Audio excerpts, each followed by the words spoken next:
Tuongee nini? Yaani umenilipa ili nije hapa tuongee? Hapana, naomba nifanye kazi yangu ile nileta. Mimi kazi yangu sio kuongea.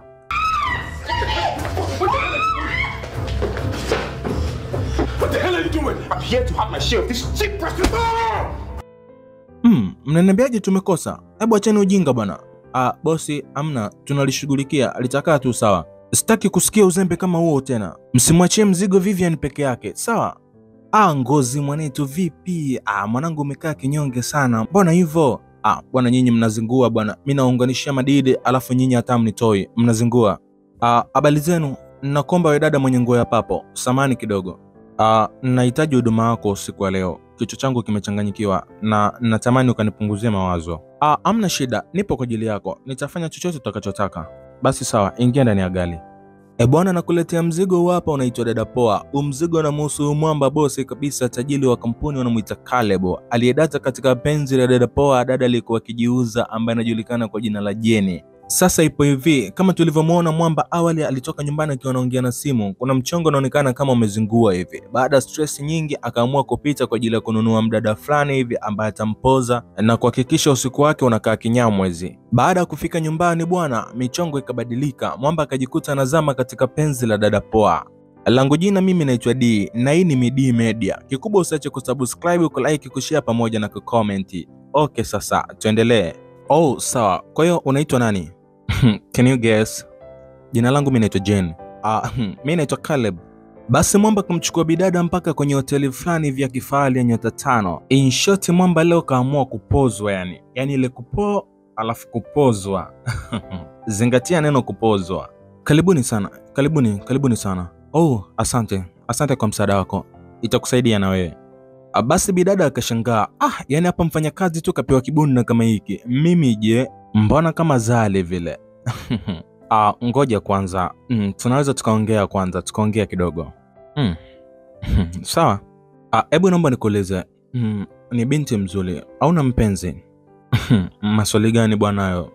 Tuachane nayo. Mimi sitaki kuwa na mpenzi. Mbali na kazi unaofanya, kuna kazi gani nyingine unafanya? Kusema kweli hamna, ila nilitamani siku moja niwe mwanasheria. Maana nimesoma sheria. Wewe umesoma sheria? Hauamini? Basi wakiendelea kupiga story, simu ya Caleb inaita. Caleb anamwambia, natakiwa nikaipokee, sawa au ninakukwaza? Hapana, nenda tukapokee. Baada ya Caleb kumaliza mazungumzo na simu, anaonekana kuwa busy na kompyuta. Jenny anashangaa, huyo mtu mbona mimi kanilipa, alafu anakuja na niacha chumbani, anakaa sebuleni mwenyewe. Ngoja nikamuonyeshe. Jenny anaenda na kuanza kumkumbatia Caleb, lakini Caleb anamwambia, ngoja kwanza, tuongee kwanza kidogo. Tuongee? Yaani umenilipa ili mimi nije kuongea? Hapana, hiyo sio kazi yangu. Ngoja mimi nifanye kazi yangu. Bwana hawa ndo wataalamu wa hizi kazi. Mtoto anaanza kuitafuta shilingi iliyopotea. Jamani. Humuto. Baada ya uzandu, mwamba anaonekana kuwa busy na kazi zake. Mara ghafla anapokea simu. Kumbe ni mpenzi wake bwana. Baby, nimekwambia nitakuja. Niko busy kidogo na shughuli zangu. Umezidi kuwa busy sana bwana. Mimi mpaka unanikela. Yaani nisikufiche, in short nimechoka na sio kuchoka tu. In short unaniumiza na sio kuniumiza tu. Yaani nashindwa kuvumilia. Baada ya kumaliza kuzungumza na mpenzi wake, mwamba anaonekana kukasirika sana. Jenny anakuja, anamuuliza, "Vipi, kuna shida?" Lakini anamwambia, "Hapana, ni kazi zangu tu. Alafu shika hii hapa hela. Jana umenifurahisha sana." Mtoto, una ufundi wewe? Okay. Asante. Basi ngoja mimi nikajiandae niondoke. Si unajua muda wangu umeisha. Caleb anamwangalia sana Jenny kama anamuona kimoyomoyo. Ila wewe mtoto. Anapokea simu kutoka kwa mamake. "Halo mama." Shikamoo." "Malaba, hivi unajua kama leo na kikao cha ofisi?" "Ya, najua mama, ndo najiandaa hapa niende." "Mbona unaongea hivyo? Au upo na mko wangu mani?" Hayupo, yupo kwenye shughuli zake." "Sawa basi, kuwa mwangalifu na ufanye haraka." "Alafu blaza acha ujinga, tunakutegemea sana." Timothy, alafu sikia Timothy, kuna kazi nilikupa, hujanifanyia, naomba ufanye kazi yangu. Umenisikia? Haina shida bro." Bwana hii ni familia yake na umwamba anaitwa Caleb. Huyu hapa ni bi mkubwa wake na huyu hapa ni mdogo wake anaitwa Timothy. Na huyu mani uliyemsikia hapa ni mke wake na Caleb ambaye sasa hivi hayupo, yani yuko mbali kwa ajili ya kazi zake huko. Baada ya mwamba kumaliza kuzungumza na familia yake, anaingia chumbani, anamkuta Jenny akiwa anajiandaa. Anamuuliza, hivi samani, naomba nikuulize kitu. Hivi una nguo za ziada? Jen anamuuliza, kwa nini? Natamani jioni unisindikize sehemu. Ila si nimekwambia naondoka. Sawa, sijakataa, ila pia natamani na mimi unisindikize sehemu. Basi kama unatamani haina shida, nitaenda kuchukua tu nguo. Bidada baada ya kusikia kuna mtoko, akaamua kwenda kwenye geti la mshikaji wake ambao walikuwa akiishi huko pamoja. Huyu mshikaji wake anaitwa Sadia. Yule bwana sasa sikanambia nimsindikize sehemu, yani sijui ndio kanielewa, lakini ana hela. Yani ile usiku tu nilimwambia 50,000 kanipa 500,000. Lakini Sadia anamwambia, kuwa makini ya shoga yangu. Sadia anazidi kumsaidia kuchagua nguo. Baada ya kumaliza kuvaa, anakuja kukutana na Caleb. Caleb anamwambia, "Wow, umependeza." Caleb anamchukua Jen mpaka kwenye gari. Bwana, kumbe umtoko bwana ni wa kikazi. Tunamwona Mr. Ade akiwa anazungumza na mke wake. Na baada ya muda, Caleb anakuja pamoja na Jen. Wanakuja kuungana kwa ajili ya kufanya kikao kifupi cha biashara. Swali ni hivi, mbona Caleb kamwamini sana Jen? Kuna nini hapo kati? Anyway, tuendelee. Mr. Caleb, karibu sana.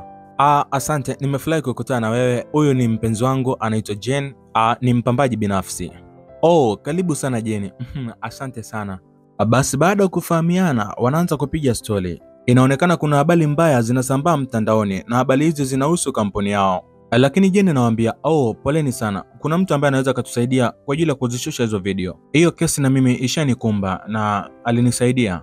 Basi Caleb anadakia anasema, jambo zuri kabisa. Itatusaidia kwenye kampuni yetu na itakuwa msaada mkubwa sana. Baada ya kumaliza mazungumzo, Caleb na Jen wanatoka nje. Caleb anaanza kumsifia Jen.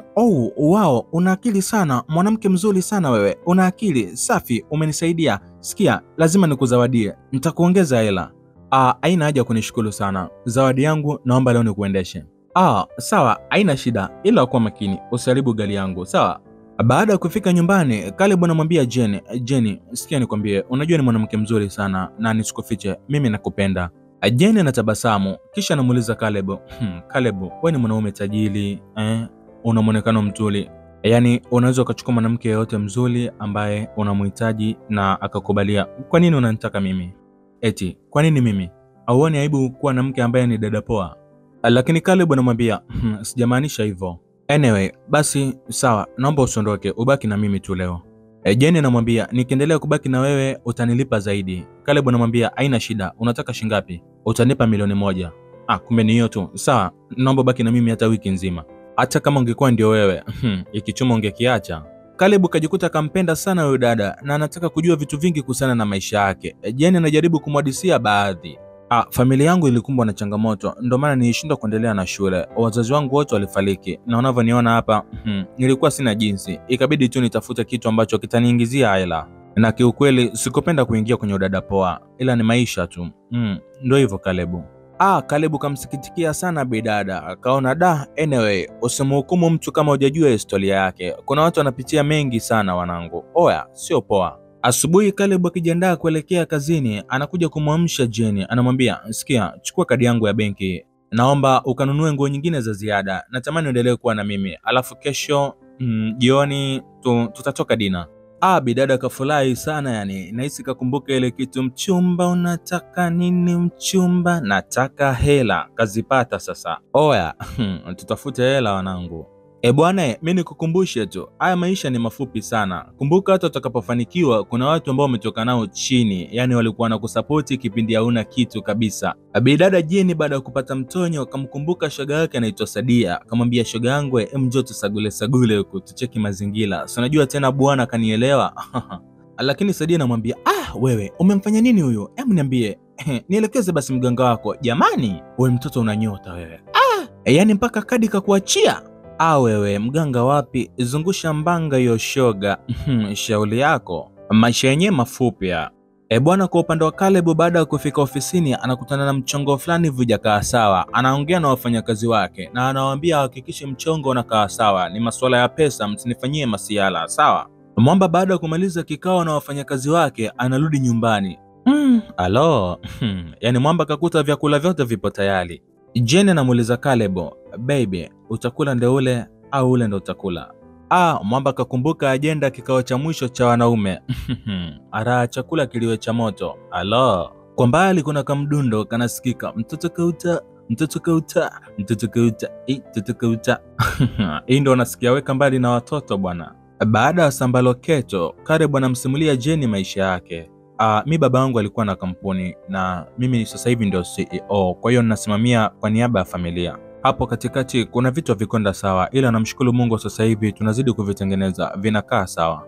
Lakini Jenny anamwambia, ongela, lakini kuna kitu najiuliza, kwa nini mwanaume kama wewe, smart, mwenye elimu, umeamua kuwa na mwanamke kama mimi? Lakini Caleb anamwambia, nisikufiche, moyo wangu nakupenda. Yaani tangu siku ya kwanza na kuona pale, nilikupenda, ni moyo tu.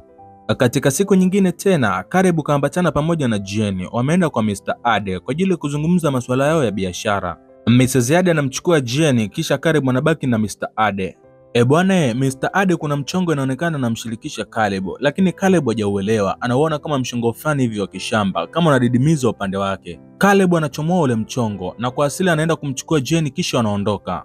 Mrs. Ade anamuuliza, "Baby, kila kitu kipo sawa?" "Usijali mke wangu, kila kitu kipo sawa." Baada ya kufika nyumbani, Caleb anaonekana kuwa ni mtu mwenye mawazo sana. Jenny anakuja na kumuuliza, "Baby, vipi, mbona kama upo sawa? Unaweza kuniambia kuna shida gani?"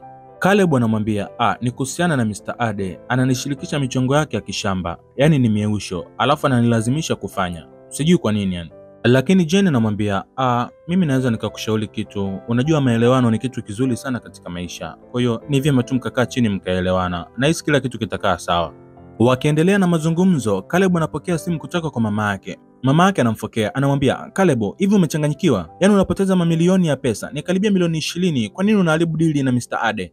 Caleb anamwambia mama yake, "Mama, Mr. Ade ananipelekesha sana. Yaani anipe uhuru wa kufanya mambo yangu. Yaani ni kama sijui nini yani."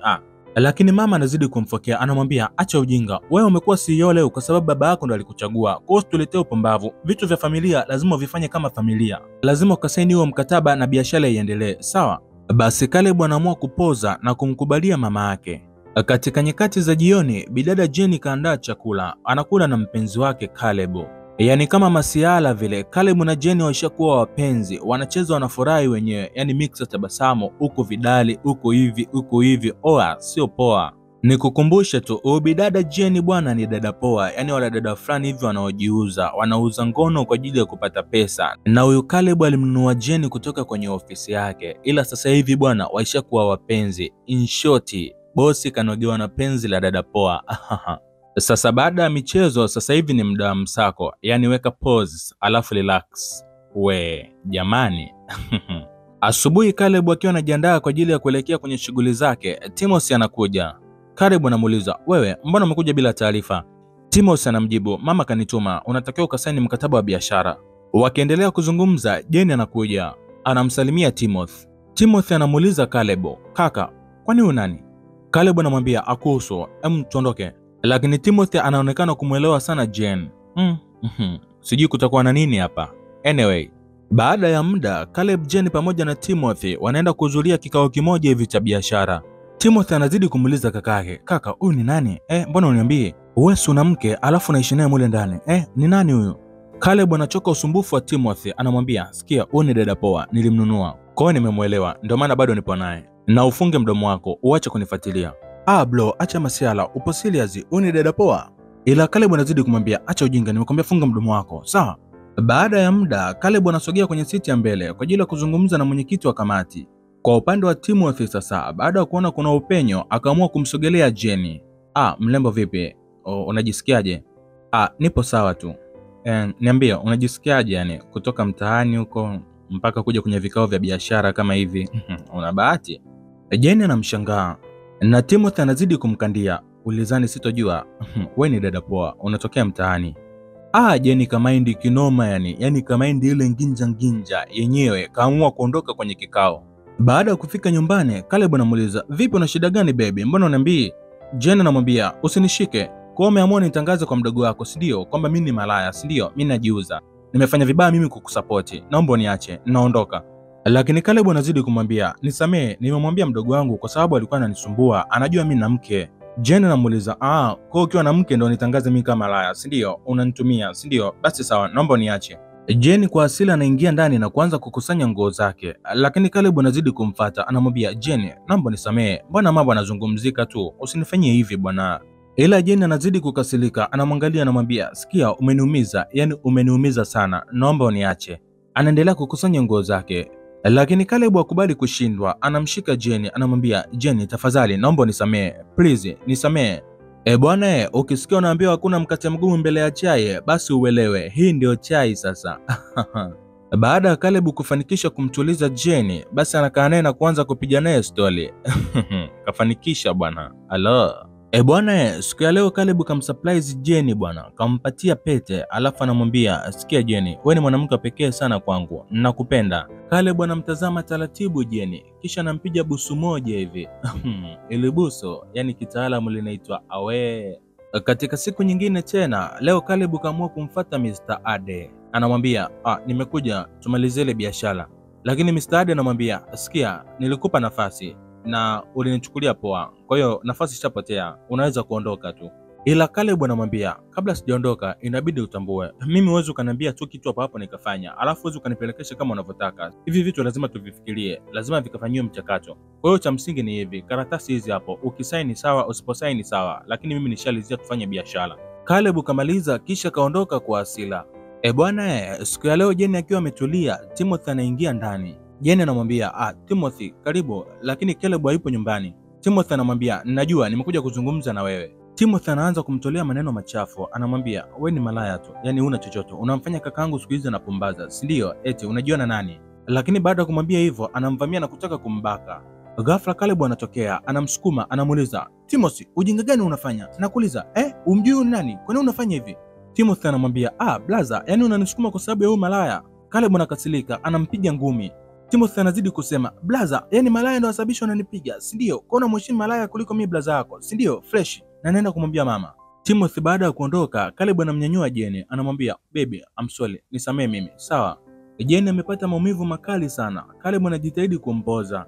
Baada ya muda, Jeni anamwambia Caleb, mimi natakiwa niondoke. Naomba niondoke. Lakini Caleb anamuuliza, kwa nini uondoke sasa hivi? Endelea tu kuwa na mimi hapa. Jeni anamwambia, siwezi nikaendelea kuishi na wewe wakati ndugu zako wanipendi. Yaani kitu ninachofanywa, kuna siku ataniua mimi humu ndani. Unakumbuka nilikuuliza kama ndugu zako atalizia kuishi na mimi dada poa? Si unakumbuka? Caleb anamuuliza, hiyo ndo sababu ya wewe kuondoka? Jeni anamwambia, ya. Lakini Caleb anamwambia, Jeni tafadhali usiondoke, basi baki usiku huu tu, nitakulipa zaidi. Lakini Jeni anamwambia, hapana, siwezi kuendelea hata sekunde, siwezi.